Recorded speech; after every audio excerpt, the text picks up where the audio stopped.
This is VK3CSJ in Narre Warren South. Please stand by for this morning's WIA broadcast at 9 a.m. on 1825 kHz in the 160 metre amateur radio band.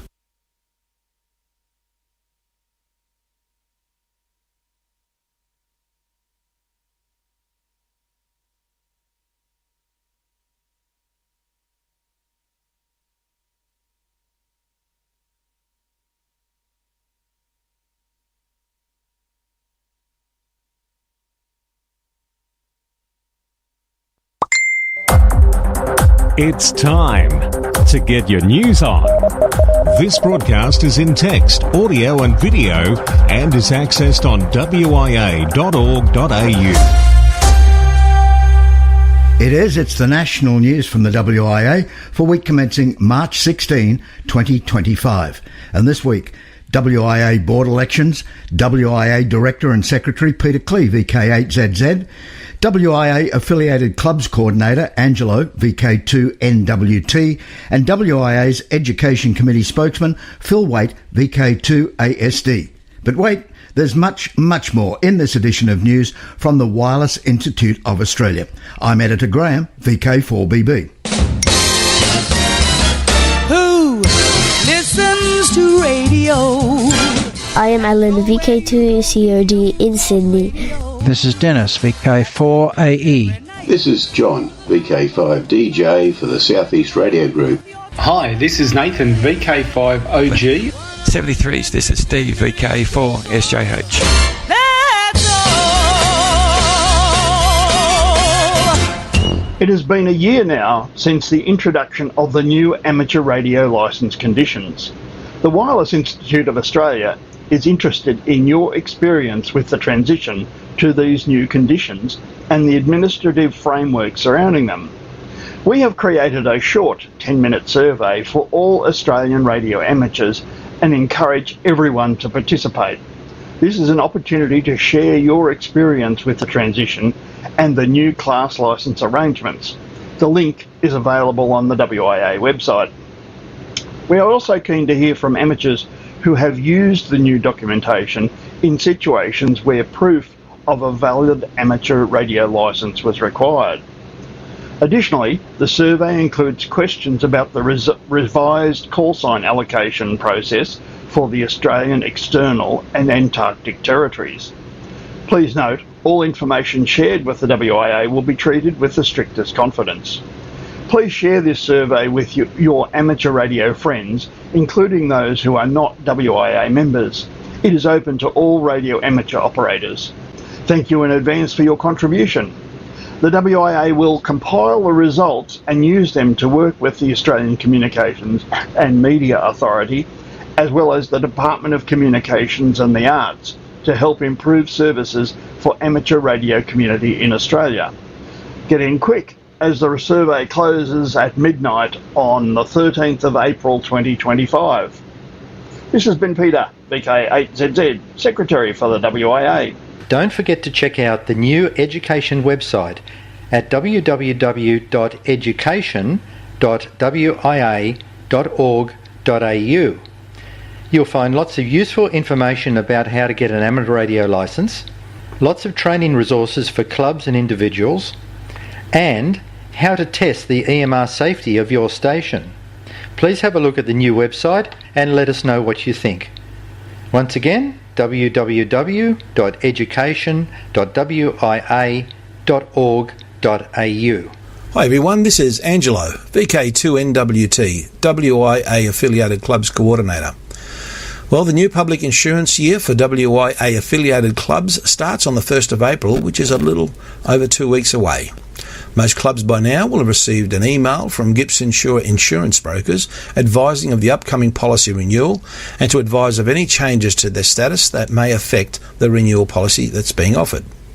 Each year, the WIA conducts an audit to ensure that all WIA clubs continue to meet the WIA's basic requirements for affiliation. That is, to have at least 25% of your club's total membership also current financial members of the WIA. Whilst the overwhelming majority of clubs are well and truly over the 25% requirement, some are not, which will unfortunately result in the public liability insurance not being offered and losing WIA affiliation. So I strongly encourage all club secretaries and presidents to check their members' WIA membership status right now and to ensure that your club's membership list is recorded on your WIA club webpage. Now, the process for advising the WA of your club's membership level is very easy. The nominated person in your club must firstly log on to your WIA club page, after which the club membership list will appear near the bottom of the screen and ready for updating. In the drop-down box, enter the call signs of all of your club's members. Those club members that don't have a call sign should simply have their name recorded with the letters SWL entered alongside their name. The WIA will then cross-reference those call signs with their database and determine your club's WIA membership level. As I have mentioned many times in the past, it is absolutely vital that your club's contact details are always kept up to date on the WIA website so that you don't miss out on the correspondence that either the WIA, Gibson Shaw or anybody for that matter may want to send you. You can review the WIA policy on club affiliation and how to join the WIA webpage or follow the links in the text version of this segment. As always, if you have any questions about this issue or WIA affiliation matters in general, please contact me via email at vk2nwt@wia.org.au.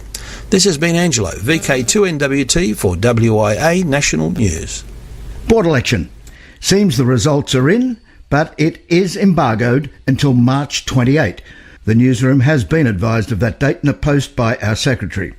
Now, I, for one, will be looking forward to seeing the actual numbers assigned to each of the 5 candidates when our WIA returning officer posts the official publication. As we say in the classics, stay tuned. From here, there and everywhere, you've tuned to the Wireless Institute of Australia's National News Service. We are VK1WIA. Now with international news, Jason, VK2LAW. Hello. Leading international news this week to Washington, RadioWorld.com are reporting Democrats have introduced legislation to prohibit the FCC from revoking broadcast licenses or taking action against companies based on viewpoints aired on their stations. The Broadcast Freedom and Independence Act states explicitly that the Commission is an independent agency and must not use its authority to execute politically motivated attacks against licensees.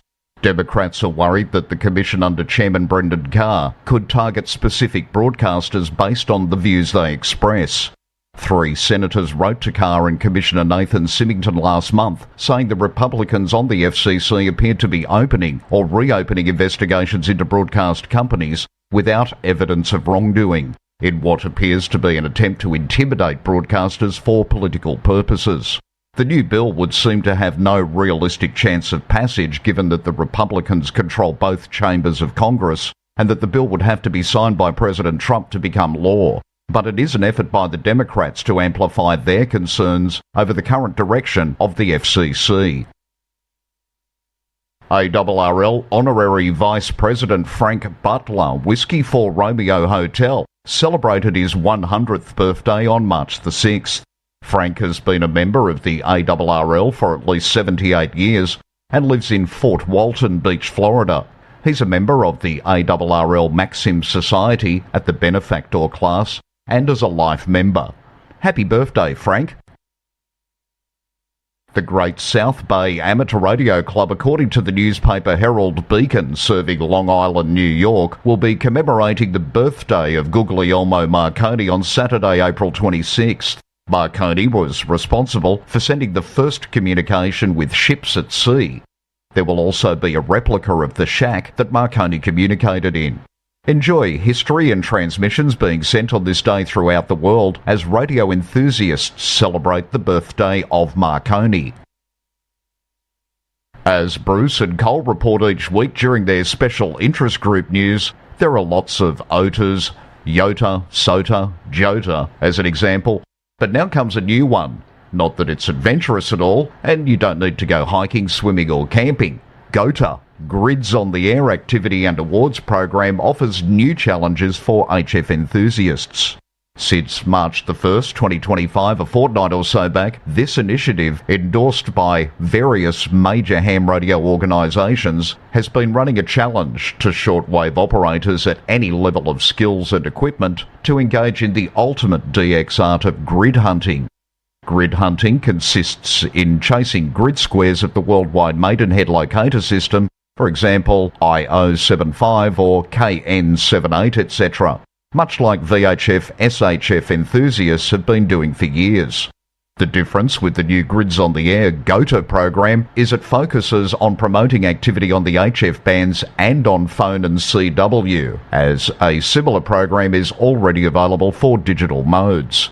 GOTA aims to give ham operators, experienced and possibly jaded, as well as newcomers and SWLs, a reason to engage in a satisfying hunting activity involving QSOs with stations from all worldwide squares, near or far, important or not. ATU discusses amateur radio expansion on the African continent. At the 6th meeting of the African Telecommunications Union Task Group on Spectrum recommendations held last week, a paper proposing the ATU promoting the development of amateur radio on the African continent was presented.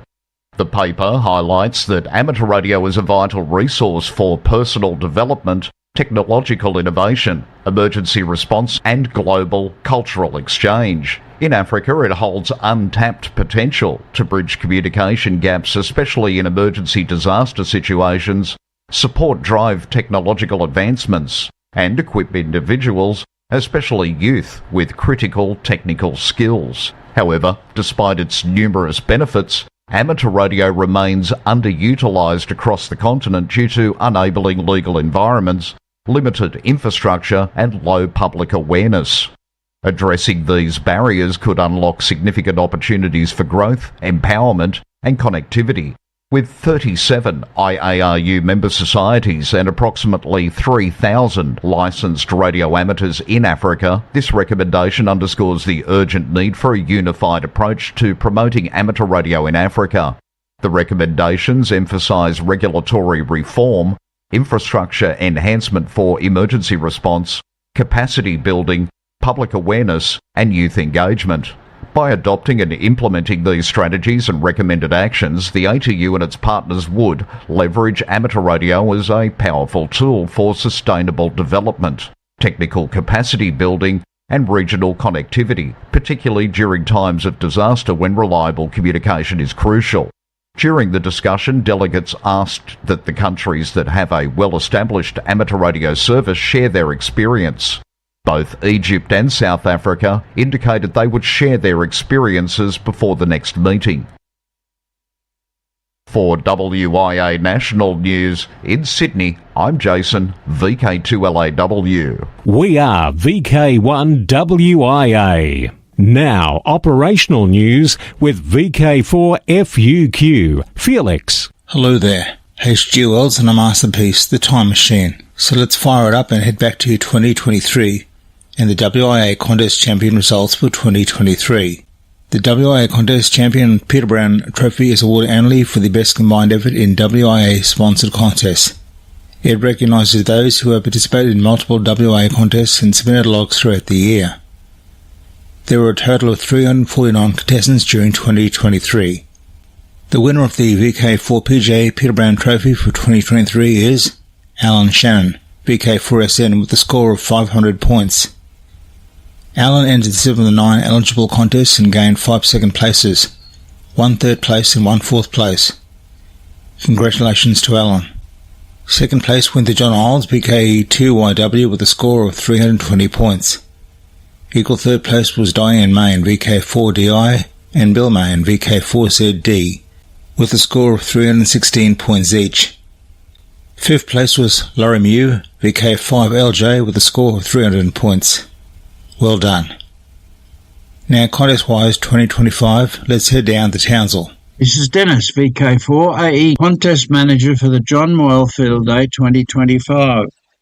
As this news goes to air, the contest is nearing completion and as many stations will still be active, I wish them well for the remainder of the contest.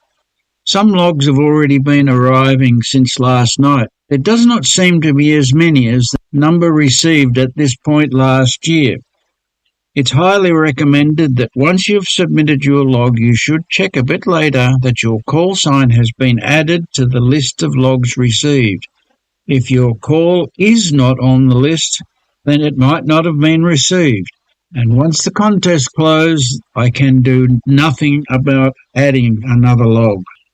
In the same way, a couple of logs were submitted using an M1MM format that does not contain all of the information required by the John Moyle Field Day under the VHF-UHF rules, and requires much extra work for the contest manager and entrant in an attempt to fix these logs. It is timely to remind you that while there's not a lot of time left to submit the log, it will pass very quickly, as the final date is on Friday, the 5th of April 2025. This is required by the very long lead times for the AR magazine now. Following that date, all of the logs will be processed and the results will be prepared and made available soon after.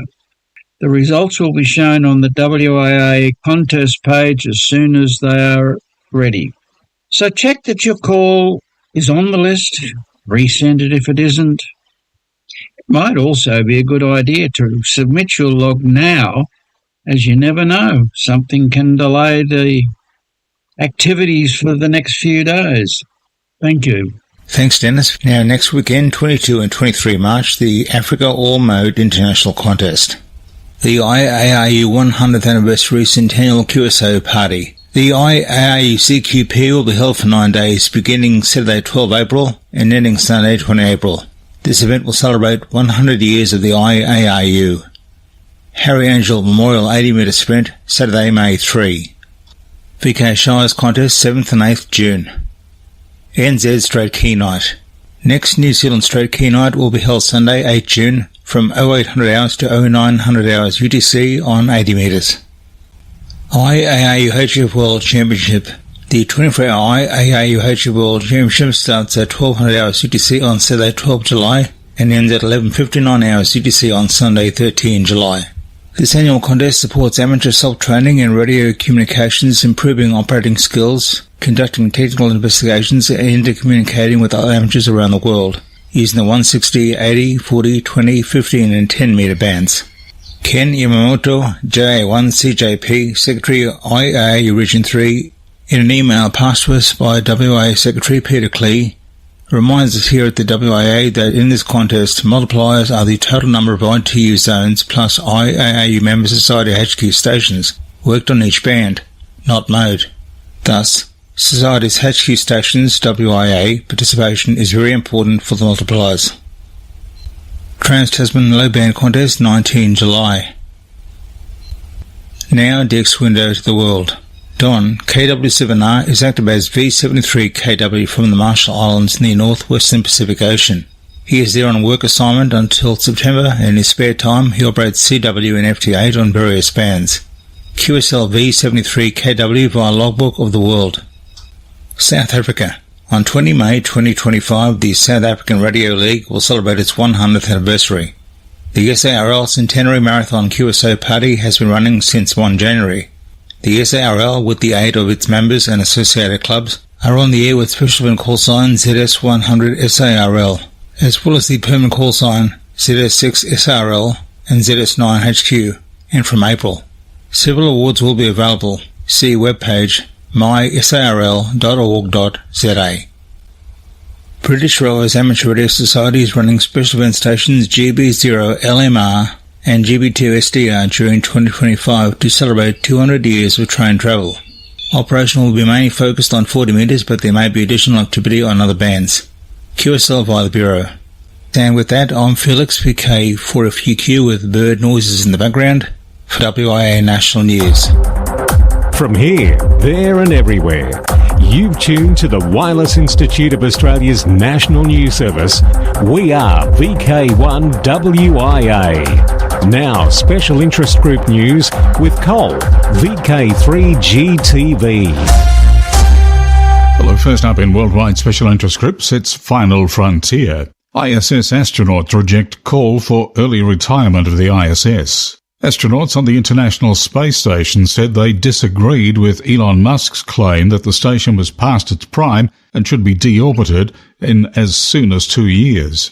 Speaking to reporters March 4, NASA astronauts Sonny Williams, KD-5PLB and Butch Wilmore, who've been on the station since June on a flawed Starliner test flight, and Nick Hague, KG-5TMV, the commander of the Crew 9 mission that will bring the two back with him later this month, addressed political issues like an early retirement of the ISS and Musk's claim that he offered NASA an early return of the Starliner crew. Musk on February 20 said the ISS has served its purpose and has very little incremental utility. Musk called for deorbiting the ISS as soon as possible, which he said should be in 2 years. NASA's current plans call for operating the ISS to 2030.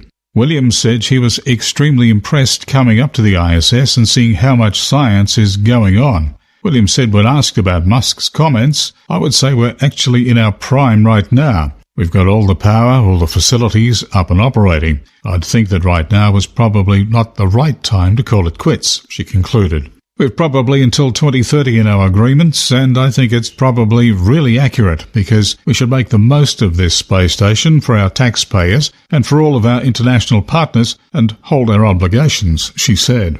More space news, and as part of the payloads of the Firefly Blue Ghost mission 1, BGM-1, that recently touched down on the Moon, the Lunar GNSS receiver experiment, LUGRA, has become the first practical demonstration of acquiring and tracking Earth orbital GNSS satellites. LUGRA consists of a weak-signal GNSS receiver, a high-gain L-band patch antenna, the requisite amplification and filter circuits designed to track a number of GPS and Galileo signals. Designed by NASA and the Italian Space Agency, ISA, the LUGRA payload's goal was to demonstrate GNSS-based positioning, navigation and timing at the Moon. This successful demonstration makes it plausible that future lunar missions, whether in orbit or on the surface, could use Earth's GNSS satellites to navigate and position themselves with.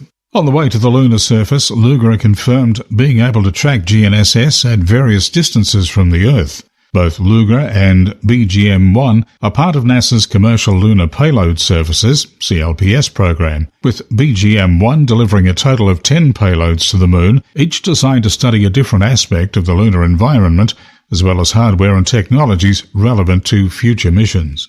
Saying farewell is hard, and in the case of the Voyager 1 and 2 spacecraft, doubly so, seeing as how they've been with us for more than 47 years. From the highs of the 1970s and 1980s during their primary mission in our solar system to their journey into the unknown of deep space, every bit of information which their instruments record and send back is something unique that we could not obtain any other way. Yet, with the shutting down of 2 more instruments, both spacecraft are now getting awfully close to the end of their extended missions.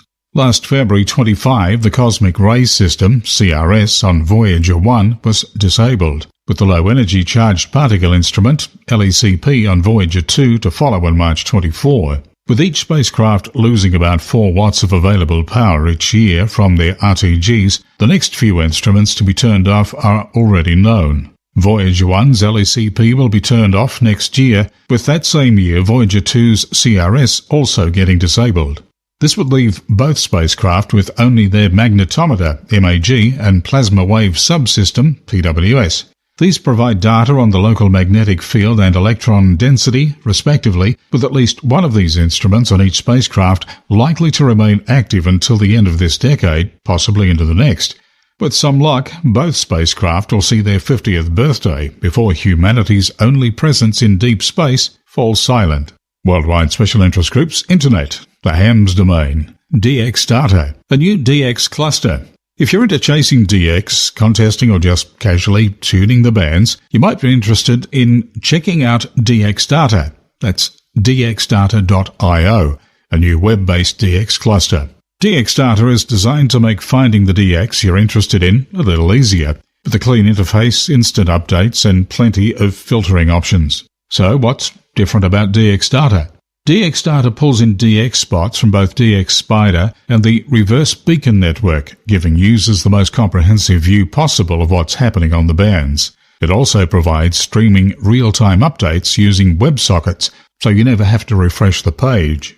Worldwide Special Interest Groups, Military. Something that you generally don't expect as a North America-based enthusiast is to listen in on Russian military communications during their war in Ukraine via WebSDR, or that these communications would be passing through US military satellites that are happy to just broadcast anything.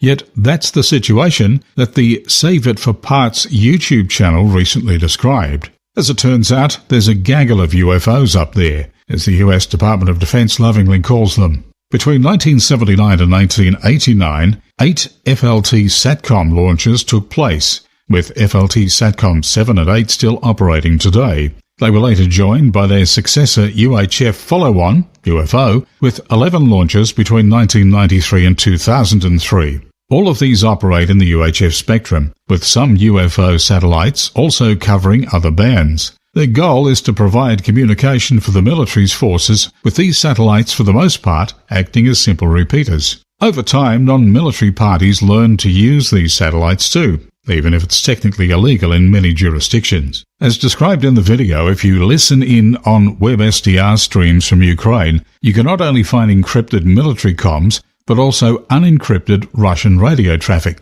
It seems that in lieu of being provided with proper, encrypted radio systems, Russian forces are using these US military satellites for communication, much like how US and NATO forces would have.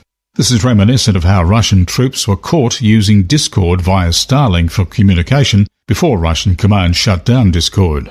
Worldwide Special Interest Groups, QRP. Ken Yamamoto, JA1CJP, Secretary IARU Region 3, has reminded us, the WIA, that QRP Day happens on June 17. Peter Klee, Secretary, forwarded that notice on to the WIA National Newsroom, which in part says that Region 3 societies help to promote the IARU objectives for QRP operation. Accordingly, member societies are requested to take note and appropriate actions with reference to the holdings of the following events. For example, in order to contribute to more effective use of radio spectrum, holding of a QRP field day, of a QRP contest, distribution of QRP transmitter kits and reference book, and workshop of QRP operation. As they say in the classics, stay tuned for the details. And with the final segment for this week, it's over to Alec, VK2MV, with Worldwide Special Interest Groups, Radio Scouting. Over the weekend of the 22nd and the 23rd of February, the annual tree planting event in Loch Dan Scout Centre, County Wicklow took place. Radio Scouting Ireland used this time to bring exciting radio-related activities to the scouts attending the event. A HF station and a 2-meter station were set up to allow scouts to get on air while being supervised and to use the call sign Echo India 0 Yoda.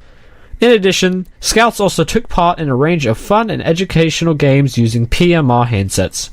It seems like it was a fantastic event and a great opportunity to introduce over 200 scouts to the world of amateur radio.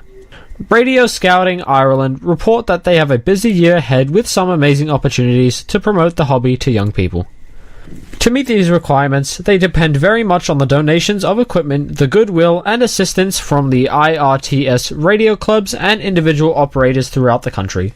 For VK1 WIA National News, I am Alec, VK2MP in Sydney. Now back to you, Cole. Thank you, Alec. And that's the latest Worldwide Special Interest Group news. I'm Cole, VK3GTV. It's a date, and clubs are welcome to email text with audio for this section, as Graham, VK3GL, has done this week for his club, Moorabbin District. Hamfest, May 10. The Moorabbin District Amateur Radio Club is pleased to announce the 2025 Hamfest will be held on Saturday the 10th of May, with doors opening at 10 a.m. This year's event will be held at the Kingston City Hall, located at the corner of Nepean Highway and South Road, Moorabbin. The Moorabbin Radio Club's annual Hamfest is proud to be Victoria's biggest, with displays and sales of new and pre-loved equipment. This event is supported by commercial traders with specials on offer, as well as many second-hand trailers, and it's an event not to be missed by anyone interested in radio communications and electronics. As well as many bargains available on the day, there'll be major and minor door prizes. Light refreshments are available. Trader bookings online at www.mdrc.org.au/hamfest. General inquiries can be made by emailing Graham Lewis, vk3gl@wia.org.au, or by phoning mobile 0418 171 601. Proudly Victoria's biggest hamfest, a must-see, must-come event. 7-3 from Graham, VK3GL. Thanks, Graham. And with that, we wrap up this edition of news from the WIA. Until we meet again, I'm Graham, VK4BB editor. Walk softly. This has been the Wireless Institute of Australia with the weekly news service. This broadcast is in text, audio and video and is accessed on wia.org.au.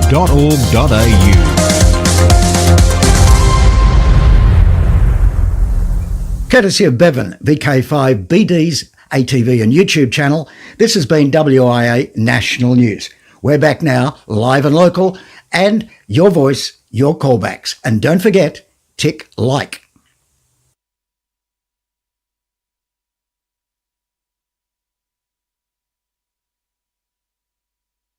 Thank you to the early edition of the WIA News. And it was good to hear Graham there with a little announcement there on the Ham Radio Fest coming up for Moorabbin. Haven't lost your announcing voice there, Mr. Lewis. Anyway, what else have we got here? Oh yeah, there I am. I just thought there was no audio. Any signal reports, please send to vk3csj@gmail.com. vk3csj at vk3csj@gmail.com. There's not much of an answer I am. And appreciate reports. You'll receive a QSL card. What else? We'll be back in an hour's time to do the broadcast again via the Melbourne television repeater, VK3RTV. The Melbourne Hobby Show is on at Geelong at the moment, and there'll be broadcasts coming up from Geelong through the Melbourne TV repeater throughout the day. They're having a good time down there. This is VK3CSJ, Narre Warren South. Thank you for listening, and we'll be back next week to do it all again. We say good morning, 20 degrees at 9:31. Bye.